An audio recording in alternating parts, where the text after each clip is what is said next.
The nation has lost a great man and a bold warrior, said Israeli ministers. In the Gaza Strip, Palestinian leaders declared how happy they were at the death of a man they called a tyrant. A teenage paramilitary who rose to Prime Minister of Israel, Ariel Sharon, Arik to his friends, died at the hospital where he has been since a stroke 8 years ago. The former Prime Minister overcame many medical complications during this period. Over the past week, he struggled with surprising strength and determination against the deterioration in his condition. Today, he departed peacefully with his loving family at his side. There have been tributes from both Britain and the United States, although rather muted in tone. Here, the Prime Minister described Mr. Sharon as an important leader who had taken brave and controversial decisions in pursuit of peace. President Obama honoured his commitment to his country, but the Vice President, Joe Biden, will represent the USA at Mr. Sharon's funeral. Palestinian leaders have been rather more critical. The death of Sharon after 8 years in a coma is an example to all tyrants. Our Palestinian people are living a historic moment with the death of this criminal whose hands are stained with the blood of our people and our leaders.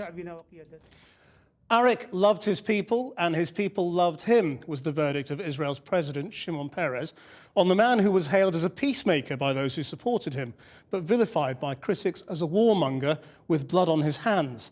Our international editor, Lindsay Hilsum, has been looking at Ariel Sharon's life and legacy. They called him the bulldozer, a huge man prepared to mow down anything or anyone that stood in the way. To many Israelis, he was a hero. Israel is against having a Palestinian state. But most Palestinians regarded Ariel Sharon as a butcher, a war criminal. Born in British Mandate Palestine, a secular Jew and a passionate Zionist, he fought to create the Jewish state. He led Commando Unit 101. After a Palestinian guerrilla attack in 1953, they killed 69 Palestinian civilians at Kibbutz. Ariel Sharon fought in all Israel's wars, and on retiring from the army became a politician. One of the reasons that he speaks to Israelis quite so strongly is, in a sense, he's the last of a very special generation. He played a very critical role, not just in Israel's War of Independence, but in the Six-Day War, in the Yom Kippur War.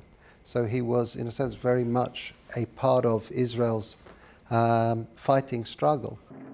In 1982, as Minister of Defense, he spearheaded Israel's invasion of Lebanon, driving out Yasser Arafat's Palestinian Liberation Organization. He let Christian Lebanese forces enter the Palestinian camps at Sabra and Shatila and slaughter thousands of refugees. His ruthlessness, it seemed, knew no bounds. We came here to fight and destroy the terrorist organizations that have been killing and murdering our people for years and years. An Israeli inquiry held him indirectly responsible. He had a record of relentless brutality against the Palestinians right from the 1950s onwards, culminating in the notorious massacre at Sabra and Shatila. But although he was forced to resign as a minister, and the Israeli occupation of Lebanon lasted another 18 bloody years, his political career was far from over. In 2000, Sharon made a very public visit to Jerusalem's Temple Mount, or Haram al-Sharif, claimed by Jews and Muslims alike. I came here with a message of peace. That's not how Palestinians saw it.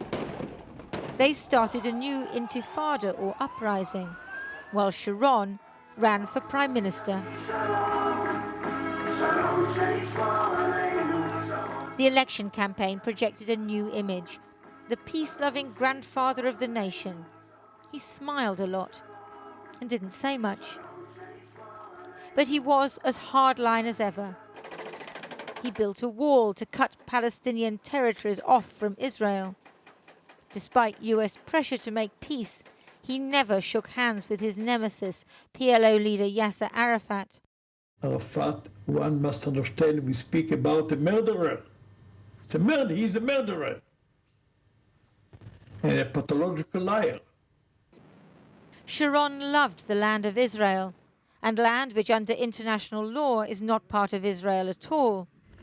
All his life, he promoted Jewish settlement on Palestinian territory. This was the dream of Eretz Israel, Greater Israel. But pressed by the Americans to exchange land for peace, he sent Israeli troops into Gaza in 2004 to force the settlers to leave.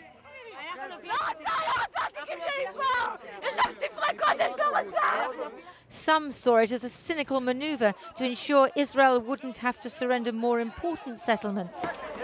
Others as a moment of redemption. 2 years later, a massive stroke cast him into an 8-year coma. In Israel, Ariel Sharon will be mourned as a symbol of strength.